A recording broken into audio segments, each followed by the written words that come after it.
Hello everybody, नमस्कार। मैं Mohan Kapoor Mahindra tractors की अनोखी पहल सो द फ्यूचर में आप सभी का स्वागत करता हूं।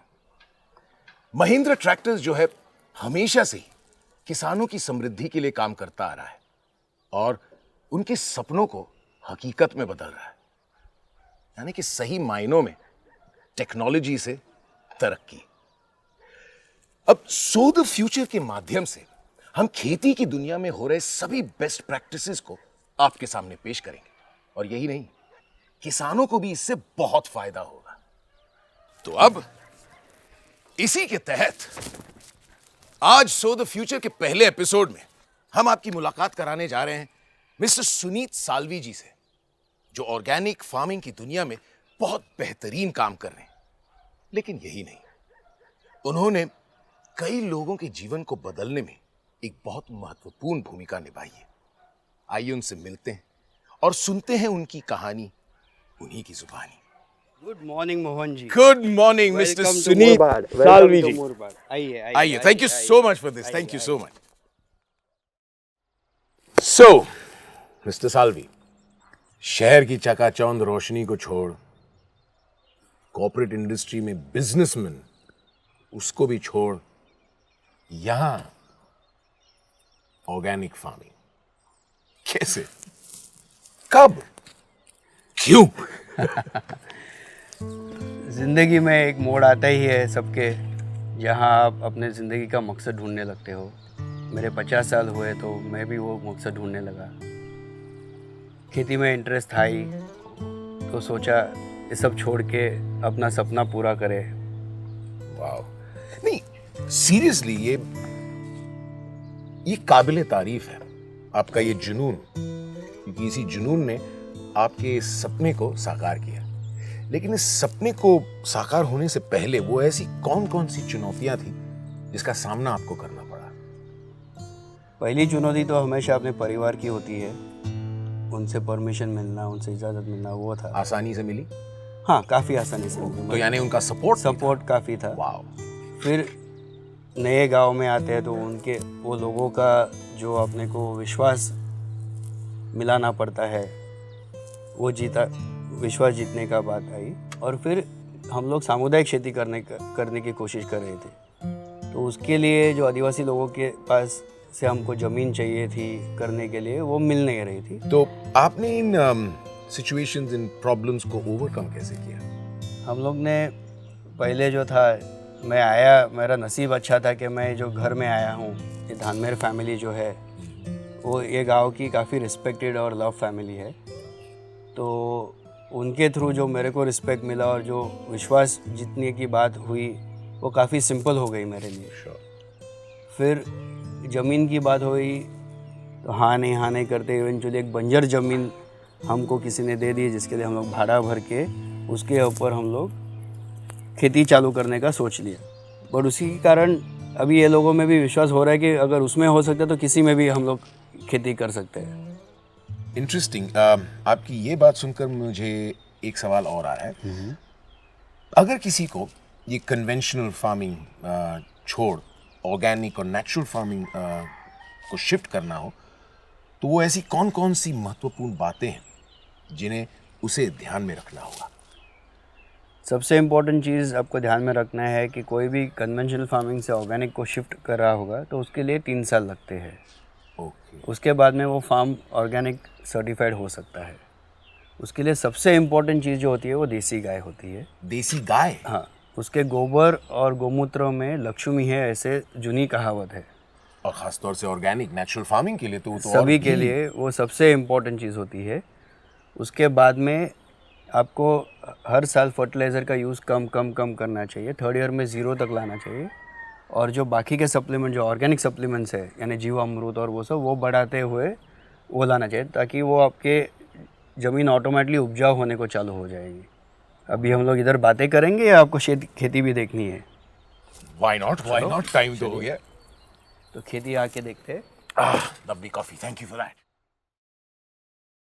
ये बताइए कि आपने हमें इतना जगह तो दिखा दी, लेकिन जब आपने अपनी पहली फसल के बीज यहाँ डालने के बारे में आपने सोचा, तो उस वक्त आपको कैसा लगा, क्या महसूस हुआ और आपको किन किन दिक्कतों का सामना करना पड़ा? हम लोग को जब शुरुआत की तभी ज़मीन में बिल्कुल जान नहीं थी। हम लोग को पहले उसमें जान लाने की कोशिश करनी पड़ी, तो हम लोग को बायोमास और जीवामृत का बहुत इस्तेमाल करना पड़ा। फिर हम लोग ने बेड्स भी जो बनाए उसमें बायोमास डाल के बेड्स बनाए। ये बेड्स अगर हम लोग बराबर बनावे तो 10 साल तक हमको उसके ऊपर वापस बेड्स बनाने की ज़रूरत नहीं। वही बेड्स हम लोग रिपीट बार बार यूज़ कर सकते हैं। उसमें लेबर और टाइम काफ़ी बचेगा। और बेड हाई होने के कारण उसके ऊपर हम लोग ने काफ़ी मल्टी क्रॉपिंग की है। इसमें हम लोग ने गिलका और तुरिया और परवल ऐसे सब क्रॉप्स भी उसके ऊपर जो जो ऊपर चढ़ने वाले हैं वो भी लगाए हैं। तो उसमें काफ़ी फ्रेंडली ट्रीज़ का एक बंच बनाया है वैसे। तो एक बात बताइए कि इन सारी तकनीकों के लिए, इन सारी क्रॉप्स के लिए वगैरह के लिए पानी की ज़रूरतें, इसे आप कैसे सुलझाते हैं? ये पर्टिकुलर प्लॉट में इधर आजू बाजू में पानी काफ़ी है, बट ये पर्टिकुलर प्लॉट में पानी नहीं है, तो हम लोग ने एक छोटा पॉन्ड बनाया है जो 5 लाख लीटर पानी सेव कर सकता है। अभी फ़िलहाल उसमें पानी नहीं है, बट हम लोग उसको इम्प्रूव करेंगे। फ़िलहाल हम लोग एक स्ट्रीम से पानी ले रहे हैं। सुनिए तब मुद्दे की बात, आपने जो ये नेचुरल तकनीक के बारे में हमें सब बताया, जिक्र किया है, इनको लेकर ओवरऑल फार्मिंग इकोसिस्टम को लाभ कैसे मिलता है? इसमें कई फ़ायदे होते हैं। एक तो सॉइल की फर्टिलिटी बहुत इम्प्रूव होती है। सॉइल इरोजन जो मेजर प्रॉब्लम है वो उसके कारण रुक जाता है। बाहर का फर्टिलाइज़र लाना नहीं पड़ता है, उसके कारण पैसा भी बहुत बचता है। जो दोस्त होते हैं अपने फार्मर के, वो मेन तो देसी गाय, और तो हम केचुआ, टर्माइट्स जो दिमाग होता है, हनी भी जो होती है, वो ये सबसे बड़े दोस्त होते हैं। और उसके अलावा माइक्रो ऑर्गेनिजम्स और वर्म्स के जो ड्रॉपिंग्स होते हैं उसमें मिनरल्स होते हैं, उसमें माइक्रो ऑर्गेनिजम्स के डेड ये रहते हैं जिससे सॉइल और प्लांट्स को काफ़ी फ़ायदा पहुंचता है। वो न्यूट्रिएंट्स डायरेक्टली सॉइल के रूट जोन में पहुंचा देते हैं, उससे प्लांट्स को भी काफ़ी फ़ायदा होता है। दूसरा, वो जो होल्स बनाते हैं, जो छेद बनाते हैं ज़मीन में, बार बार नए नए छेद बनाते रहते हैं, उसके कारण हवा और पानी दोनों रूट जोन पहुंचने तक बहुत मदद होती है उससे। और जो पानी ज़मीन में अंदर जाता है वो जब भी ड्राई स्पेल होता है तभी उसका किसानों को उसका फ़ायदा होता है, क्योंकि प्लांट्स को ऑटोमेटिकली पानी मिल जाता है। जी जी, you know, it's so fantastic, Sunit, that you've I'll had a sit down. dream. I'll Yeah, sit down and- you actually had a dream and now you're living it. I think that's fabulous. God bless you. तो सुनीत, हमें ये बताइए कि आपके इस खूबसूरत farm को लेकर आपके long term targets, mission, plan क्या है?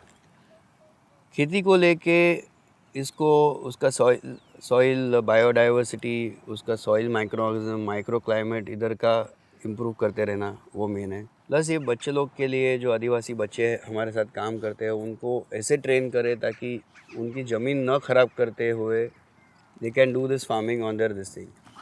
इसमें मैंने I am always open to new techniques, so सीखने को काफ़ी मिलता है। यूट्यूब पे से मैंने देखा कि एक किसान है जिसने उसका फार्म का सेटिंग इतना ब्यूटीफुल किया है कि उसमें उसको डेली इनकम मिलता है, वीकली इनकम मिलता है, 15 डेज़ के बाद इनकम मिलता है, मंथली इनकम मिलता है, क्वार्टरली इनकम मिलता है और एनुअल इनकम मिलता है। वाह, उसमें पोल्ट्री भी आ गई, डेयरी भी आ गई, फ्लोरिकल्चर भी आ गया, बी कीपिंग भी आ गया। बात आपके फार्म की हुई थी, लेकिन अगर आपको मैं कहूं कि इसे एक बड़े नजरिए से देखें तो you believe that organic farming is here to stay? 100%, that is the only way. Great. सुनिए, ग्रामीण इलाकों में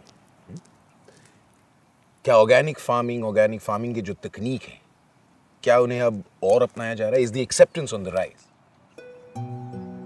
अगर देखा जाए तो 1% लोग भी ऑर्गेनिक फार्मिंग नहीं कर रहे अभी, बट वक्त तेज़ी से बदल रहा है। सिक्किम 100% ऑर्गेनिक स्टेट हो गया है।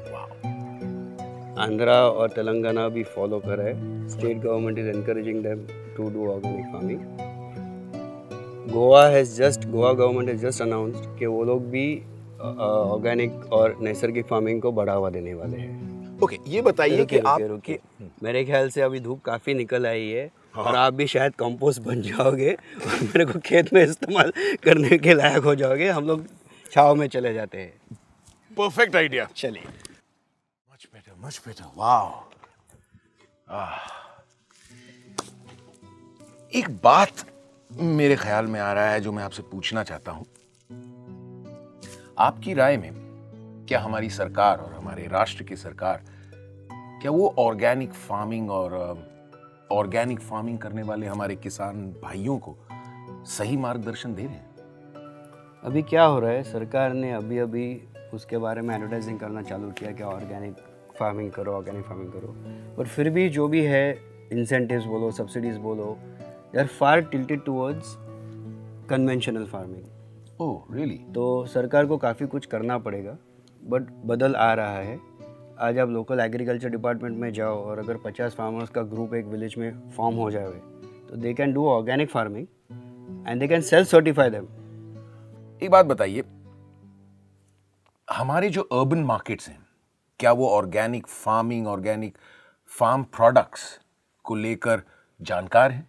क्या वो उन्हें अपना रहे हैं, और अगर अपना रहे हैं तो किस हद तक?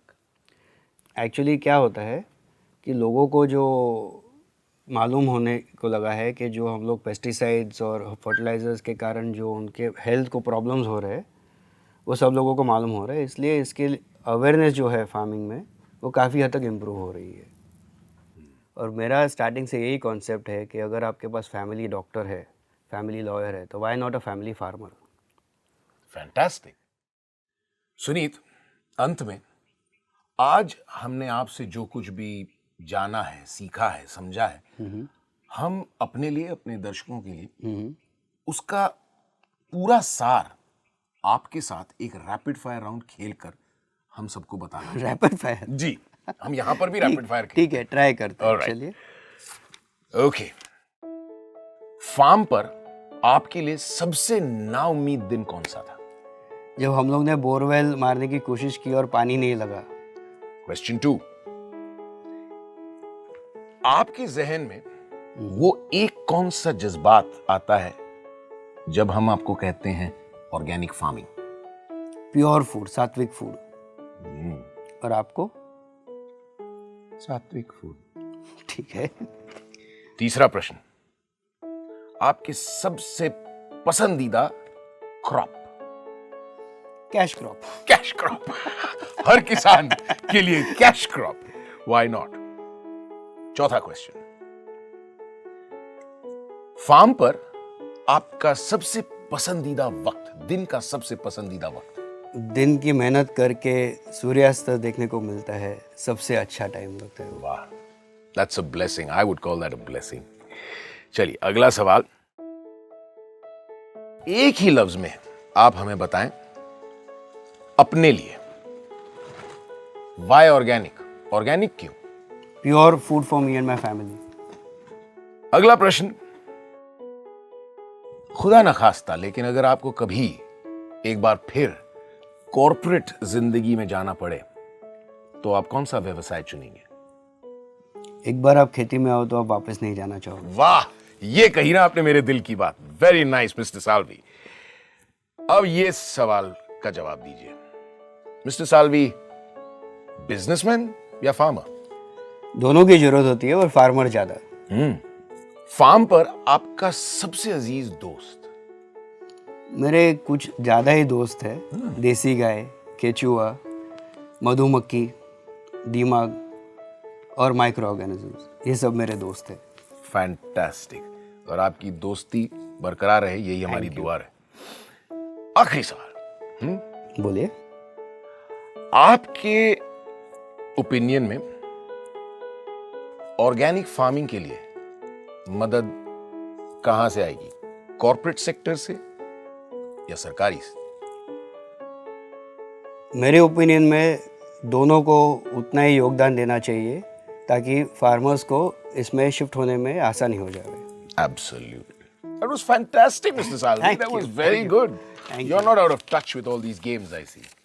आपसे सीख रहा हूँ। Okay.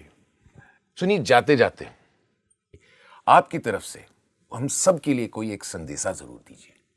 एक सिंपल संदेशा है, कुदरत की का ख्याल रखो, आपके सॉइल बायोलॉजी और आपके ज़मीन का ख्याल रखो, वो आपको उससे कई गुना ज़्यादा वापस आपको रिटर्न में करेगी।